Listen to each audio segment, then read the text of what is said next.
Nitesh Tiwari direction ಅಲ್ಲಿ ಬರ್ತಾವಂತ ರಾಮಾಯಣ ಸಿನಿಮಾದ glimpse ಇವತ್ತು ರಿಲೀಸ್ ಆಗ್ಬಿಟ್ಟಿದೆ. ಇದನ್ನ ನೋಡಿದ್ಮೇಲೆ ಫೀಲ್ ಯಾವ ರೀತಿ ಇದೆ ಅಂದ್ರೆ, ಇವತ್ತು ಇಂಡಿಯನ್ ಆರ್ಮಿ ಪಾಕಿಸ್ತಾನ ಮೇಲೆ ಅಟ್ಯಾಕ್ ಮಾಡಿ ಧ್ವಂಸ ಮಾಡ್ದಂಗಿತ್ತು. ಆ ಲೆವೆಲ್ ಅಲ್ಲಿ ಇದೆ VFX. ಮೊದಲನೇದಾಗಿ ನೀವು ನೋಡೋದಾದ್ರೆ ಕಾಸ್ಮೆಟಿಕ್ ಕ್ಲೌಡ್ಸ್ ಮಧ್ಯೆ ಲೈಟಿಂಗ್ ಎಫೆಕ್ಟ್ ನ ಕೊಟ್ಬಿಟ್ಟು ಇಮೇಜ್ ಜೊತೆ ಮರ್ಜ್ ಮಾಡಿದಾರಲ್ಲ, ವಾ. ಈ ಸೀನ್ ನೋಡ್ತಿದಂಗೆ ನನಗೆ ನೆನಪಾಗೋಯ್ತು ಗಾಡ್ಜಿಲ್ಲಾ ವರ್ಸಸ್ ಕಿಂಗ್ ಕಾಂಗ್. ಈ ಸಿನಿಮಾದಲ್ಲಿ ಯೂಸ್ ಮಾಡಿರೋಂತ ಕಲರ್ ಗ್ರೇಡಿಂಗ್ಸ್ ಗಳು VFX ಅಲ್ಲಿ ಯಾವ ರೀತಿ ಯೂಸ್ ಮಾಡ್ಕೊಂಡಿದ್ದಾರೆ ಅಂತ ನೀವು ನೋಡಿದಾರೆ ಆಲ್ರೆಡಿ. ಅದೇ ರೀತಿ ಕಲರ್ ಗ್ರೇಡಿಂಗ್ ಕ್ಲೌಡ್ ಗಳ ಮಧ್ಯೆ ಇರುವಂತ ಇಮೇಜ್ ಬ್ಲೆಂಡಿಂಗ್ ಆಪ್ಷನ್ ನೀವು ನೋಡ್ಬಿಟ್ರೆ ವಾ, ಏನಿದು ಈ ರೀತಿ ಎಡಿಟಿಂಗ್ ಮಾಡವ್ರೆ ಅನ್ನಬೇಕು. ಆ ಲೆವೆಲ್ ಅಲ್ಲಿ ಇದೆ VFX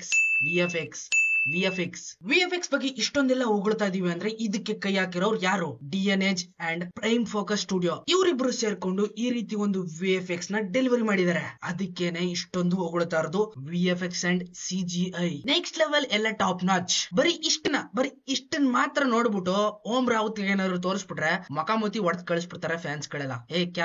ಕ್ಯಾ ದಿಖಾ ದಿಯಾ ತುನೆ ಅನ್ಬಿಟ್ಟು ಮೊಕ್ಕ ಸೇರ್ಸಿ ಹೊಡೆದ್ ಬಿಡ್ತಿರಲ್ಲ, ಫಿಕ್ಸ್. ಇಲ್ಲಿವರೆಗೂ ನೋಡಿರೋಂತ ರಾಮಾಯಣ ಸಿನಿಮಾಗಳೆಲ್ಲ ಡಿಫ್ರೆಂಟ್, ಬಟ್ ಇದು ಅದಕ್ಕಿಂತ ಮೇಲೆ ಒಂದ್ ಕೈ ಜಾಸ್ತಿ. ಬಿಕಾಸ್ ನಮ್ಗೆಲ್ಲ ಗೊತ್ತಿರೋದು ರಾಮ ರಾವಣನ ಮುಗಿಸ್ತಾ ಮ್ಯಾಟರ್ ಕ್ಲೋಸ್. ಆದ್ರೆ ಈ ಕಾನ್ಸೆಪ್ಟ್ ಆರ್ಟ್ ಗ್ಲಿಮ್ಸ್ ಒಳಗಡೆ ತೋರಿಸಿದರೆ ಬ್ರಹ್ಮ, ವಿಷ್ಣು, ಮಹೇಶ್ವರ ಇವ್ರು 3 ಜನ ಸೇರ್ಕೊಂಡು ಕ್ರಿಯೇಟ್ ಮಾಡಿರೋಂತ ಕ್ರಿಯೇಚರ್ ವರ್ಲ್ಡ್ ನೇ ಡಿಸ್ಟ್ರಾಯ್ ಮಾಡೋದಕ್ಕೆ ಹೋಗ್ತಾ ಇದೆ. ಅಲ್ಲಿಂದ ಸ್ಟಾರ್ಟ್ ಮಾಡ್ತಾ ಇದಾರೆ ಸ್ಟೋರಿನ. ಅಲ್ಲಿಂದ ಅಂದ್ರೆ ಇದು ತುಂಬಾನೇ ನೆಕ್ಸ್ಟ್ ಲೆವೆಲ್ ಅಂತ ನಿನಗೆ ಗೊತ್ತಾಯ್ತು ತಾನೆ. ಇದೆಲ್ಲರ ಜೊತೆಗೆ ರೂಮರ್ಸ್ ಆಗಿದ್ದಂತ ಎಲ್ಲಾ ಕ್ಯಾರೆಕ್ಟರ್ ಗಳನ್ನ ಅಫಿಷಿಯಲ್ ಆಗಿ ಇದ್ರೊಳಗಡೆ ರಿವೀಲ್ ಮಾಡ್ಬಿಟ್ಟವ್ರೆ. ಎರಡ್ ಕ್ಯಾರೆಕ್ಟರ್ ಮಾತ್ರ ಇಷ್ಟ ಆಗ್ಲಿಲ್ಲ. ಮೊದಲನೇದಾಗಿ ಈ ಸಿನಿಮಾದಲ್ಲಿರುವಂತ main lead Rama by Sandeep Reddy vangibath Ranbir Kapoor ಅವ್ರನ್ನ ಪ್ರಾಣಿ ತರ ತೋರ್ಸದ್ಮೇಲೆ ತಿಪ್ರಿ ದಿಮ್ರಿ ಜೊತೆಗೆ ಫುಲ್ ಫೋಕಸ್ ಆದ್ಮೇಲೆ ಯಾವ ರೀತಿ ರಾಮ್ಗೆ ಕಾಸ್ಟ್ ಮಾಡಿದ್ರು ಅಂತ ಐ ಡೋಂಟ್ ನೋ. ಇವೆಲ್ಲ ಮ್ಯಾಟರ್ ಆಗಲ್ಲ. ಬರೀ ಆಕ್ಟಿಂಗ್ ಸ್ಕಿಲ್ ಗಳು ಬೇಕು ಅಂದ್ರೆ ನಮ್ಮ ಹತ್ರ ಇನ್ನೂ ತುಂಬಾ ವೆರೈಟಿಗಳು ಚಾಯ್ಸ್ ಇದಾವೆ. ರಾಮ್ ಚರಣ್, ದುಲ್ಕರ್ ಸಲ್ಮಾನ್ ಅಂಡ್ ಒಂದ್ ಸೆಕೆಂಡ್ ಪ್ರಭಾಸ್. ನನ್ನ ಕೇಳೋದಾದ್ರೆ ರಾಮ್ ಕ್ಯಾರೆಕ್ಟರ್ ಗೆ ರಾಮ್ ಚರಣ್ ಅವರು ಪರ್ಫೆಕ್ಟ್ ಆಗಿ ಬ್ಲೆಂಡ್ ಆಗಿರೋರು. ಅವ್ರೇನಾದ್ರು ಈ ಸಿನಿಮಾದಲ್ಲಿ ರಾಮ ಅನ್ನೋ ಕ್ಯಾರೆಕ್ಟರ್ ನ ಪ್ಲೇ ಮಾಡ್ಬಿಟ್ಟಿದ್ರೆ ಇನ್ನೂ ನೆಕ್ಸ್ಟ್ ಲೆವೆಲ್. ಆದ್ರೆ ನಿತೇಶ್ ತಿವಾರಿಗೆ ಅವ್ರ ಮೇಲೆ ಆಸೆ ಆಗ್ಬಿಡ್ತು, ಏನು ಮಾಡಕ್ ಆಗಲ್ಲ. ಅವ್ರ ವಿಜುಲಿಟಿಗೆ ಇವ್ರು ಮಾತ್ರ ಬ್ಲೆಂಡ್ ಆಯ್ತಾರೆ ಅಂದ್ರೆ ನಾವೇನ್ ಮಾಡಕ್ ಆಯ್ತದೆ? You no.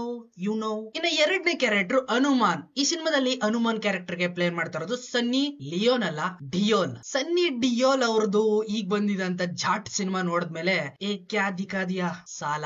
Once upon a time ಇವ್ರ ಸಿನಿಮಾಗಳು ಕೂಡ ನೆಕ್ಸ್ಟ್ ಲೆವೆಲ್ ಅಲ್ಲಿ ಸೌಂಡ್ ಮಾಡಿದೆ. ಬಟ್ ಈಗ ಪಟಾಕಿ ಅದು ಕೂಡ ಇಂತ ದೊಡ್ಡ ಸಿನಿಮಾದಲ್ಲಿ ಪವರ್ಫುಲ್ ಆಗಿರುವಂತ ಕ್ಯಾರೆಕ್ಟರ್, ನಂಬರ್ 1 ಕ್ಯಾರೆಕ್ಟರ್ ಹನುಮಾನ್ ಬಾಬಾ. ಇವ್ರಿಗೂ ಕೂಡ ತುಂಬಾನೇ ಚಾಯ್ಸ್ ಗಳಿದ್ದು ಸೌತ್ ಕಡೆಯಿಂದ. ಎಲ್ಲ ಸೌತ್ ಕಡೆಯಿಂದಾನೆ ತಗೊಂಡ್ಬಿಟ್ರೆ ನಾನ್ ಬಾಲಿವುಡ್ ಅನ್ನು ಗೊತ್ತಾ ಅಂತ ಡೈರೆಕ್ಟರ್ ಇಲ್ಲಿ ಮೊಕ್ಕ ಕೊಡ್ದಂಗೆ ಹೇಳಿದ್ರು ಹೇಳ್ಬಹುದು. ಎಲ್ಲ ಅವ್ರ ವಿಜುವಲ್ ಅಲ್ಲೇ ನೋಡಿದ್ಮೇಲೆ ನಾವ್ ಏನ್ ಮಾಡಕ್ಕಾಗತ್ತೆ? No way, there is no way. And ಎಲ್ಲದಕ್ಕಿಂತ ಹೆಚ್ಚಾಗಿ ಈ ಸಿನಿಮಾನ IMX ಕ್ಯಾಮ್ರಾದಲ್ಲೇ ಶೂಟ್ ಮಾಡ್ತಾವ್ರೆ. ಅಂದ್ರೆ ರೆಡ್ ಕ್ಯಾಮ್ರಾ ಅಂತ ನೀವು ನೋಡಿರ್ತೀರಾ. ಪ್ರಪಂಚದ ನಂಬರ್ 1 ಕ್ಯಾಮ್ರಾ ಅಂತಾನೆ ಹೆಸರುವಾಸಿಯಾಗಿರುವಂತ ರೆಡ್ ಕ್ಯಾಮ್ರಾ. ಅದಕ್ಕಿನ್ನ ನಂಬರ್ 1 ಒಂದ್ ಕೈ ಜಾಸ್ತಿನೇ ಇರೋಂತದ್ದು IMX ಕ್ಯಾಮ್ರಾ. ಅದಕ್ಕಿನ್ನ ಮೇಲ್ಗಡೆ ಯಾವ್ದು ಇಲ್ವೇ ಇಲ್ಲ. ಆ IMX ಕ್ಯಾಮ್ರಾದಲ್ಲಿ ಶೂಟ್ ಮಾಡ್ತಾ ಇದ್ರೆ ಎಂಟೈರ್ ಸಿನಿಮಾನ ನೆಕ್ಸ್ಟ್ ಲೆವೆಲ್ ಹಾಲಿವುಡ್ ಟೆಕ್ನಾಲಜಿ ಅವರೆಲ್ಲ ಕೈ ಹಾಕ್ಬಿಟ್ಟಿದ್ದಾರೆ. ಅಂದ್ರೆ ಇನ್ಯಾವ ರೀತಿ ಇರ್ತದೆ ಅಂತ ಜಸ್ಟ್ ಥಿಂಕ್ ಮಾಡು. ಇಡೀ ಭಾರತ ಭೂಗೋಳನ ರೆಪ್ರೆಸೆಂಟ್ ಮಾಡುವಂತ ಒಂದು ಗೋಳಾಕಾರದ ಡಿಸೈನ್ ಒಳಗಡೆ ಟೈಟಲ್ ಕಾರ್ಡ್ ನ ಇಡ್ತಾರೆ ರಾಮಾಯಣ.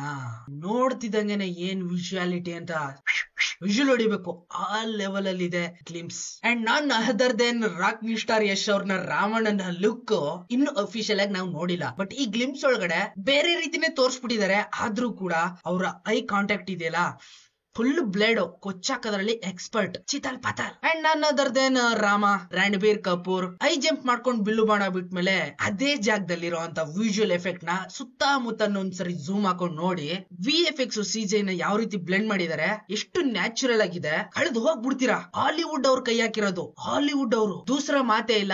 100 out of 200. ಬೈ ಇಷ್ಟನ್ನೆಲ್ಲ ನೋಡಿದ್ಮೇಲೆ ನಿನ್ಗೊಂದು ಅರ್ಥ ಆಗ್ಬೇಕು, ಈ ಸಿನಿಮಾ ಇಡೀ ಯೂನಿವರ್ಸ್ ಅಲ್ಲಿ ಒಂದು ದೊಡ್ಡ ಹಿಸ್ಟ್ರಿನ ಕ್ರಿಯೇಟ್ ಮಾಡೋದಕ್ಕೆ ಹೋಗ್ತಾ ಇದೆ. ಇಡೀ ಇಂಡಿಯನ್ ಸಿನಿಮಾ ಹಿಸ್ಟ್ರಿನಲ್ಲೇ ನಂಬರ್ 1 ಸ್ಟೇಜ್ ಅಲ್ಲಿ ಕೂತಿರೋದು ಆಬ್ವಿಯಸ್ಲಿ ನಿಮ್ಗೆಲ್ಲ ಗೊತ್ತು ದಂಗಲ್. ಈಗ ಈ ಸಿನಿಮಾ ಆ ದಂಗಲ್ ನ ಬ್ಯಾಂಗ್ ಮಾಡಿ ಬ್ಲಾಸ್ಟ್ ಮಾಡ್ಬಿಡ್ತಿದೆ. ಆ ಲೆವೆಲ್ ಅಲ್ಲಿ ಕಲೆಕ್ಷನ್ ಮಾಡೋದಕ್ಕೆ ರೆಡಿ ಆಗ್ತಾ ಇದೆ ರಾಮಾಯಣ. ಇನ್ ಈ ಸಿನಿಮಾ ಬರುತ್ತೆ 2026 ದೀಪಾವಳಿಗೆ ಚಾಪ್ಟರ್ 1. ಇನ್ನ ಚಾಪ್ಟರ್ 2 ಬರುತ್ತೆ 2027 ದೀಪಾವಳಿಗೆ. ದೀಪ ಹಚ್ಕೊಂಡು ಹೊಸ ರಾಮಾಯಣನ ನೋಡೋದಕ್ಕೆ ಎಲ್ಲರೂ ರೆಡಿಯಾಗಿ ಅಂತ ದೀಪಾವಳಿ ದಿನ ಬಿಡ್ತಾವ್ರೆ ರೆಡಿಯಾಗಿ. ಅದು ಅಲ್ದೇನೆ ಈ ದೀಪಾವಳಿಗೂ ರಾಮಾಯಣಗೂ ತುಂಬಾನೇ ಲಿಂಕ್ ಇರುವಂತ ಒಂದು ವಿಷಯ. ಆಬ್ವಿಯಸ್ಲಿ ಸ್ಟೋರಿ ಗೊತ್ತಿರೋದೆ, I know. But original content, original VFX, original CGI ಇವಿಷ್ಟನ್ನು ಕೂಡ ನಮ್ ಇಂಡಿಯನ್ ಸಿನಿಮಾದಲ್ಲಿ ಎಕ್ಸ್ಪ್ಲೋರ್ ಮಾಡ್ಬೇಕು ಹಾಲಿವುಡ್ ಟೆಕ್ನಾಲಜಿ ಜೊತೆಗೆ ಅಂತ ಒಂದು ಕನ್ಸು ಇವತ್ತು ಫುಲ್ಫಿಲ್ ಆಗೋಯ್ತು. ನನ್ ಕೈಲಂತೂ ತಡ್ಕೊಳ್ಳೋದಕ್ಕಾಗ್ತಲ್ಲ, ಯಾವಾಗ ಬರುತ್ತೋ ತಲೆ ಕೆಡಿಸ್ಕೊಂಡ್ ಸೈಕ್ ಆಗಿ ಕಾಯ್ತಾ ಇದ್ದೀನಿ. ಸೊ ಒಟ್ಟಲ್ಲಿ ಒಂದೊಳ್ಳೆ ಗಾಡ್ ಲೆವೆಲ್ ಸಿನಿಮಾನ ನೋಡೋದಕ್ಕೆ ನಾವೆಲ್ಲ ಕಾಯ್ಕೊಂಡ್ ಕೂತಿದೀವಿ. ಓಂ ರಾಹುತ್ ಏನಾದ್ರು ಈ ಸಿನಿಮಾ ನೋಡ್ಬಿಟ್ರೆ ಅಲ್ಲೇ ಸೂಸೈಡ್ ಮಾಡ್ಕೊಂಡ್ಬಿಡ್ಬೇಕು, ನಾನ್ ಯಾಕೆ ಈ ತರ ಮಾಡ್ಲಿಲ್ಲ ಅನ್ಬಿಟ್ಟು. ಡೆಫಿನೆಟ್ಲಿ ತಿಥಿ ಪ್ರೋಗ್ರಾಮ್ಗೆ ನಾನಂತೂ ಎಂಟ್ರಿ ಕೊಡ್ತೀನಿ, ಫಿಕ್ಸ್. ಎಲ್ಲ ಚೀಪ್ ಚೀಪ್, ಎಲ್ಲ ಚೀಪ್ ಚೀಪ್, ಎಲ್ಲ ಚೀಪ್ ಚೀಪ್, ಎಲ್ಲ ಚೀಪ್.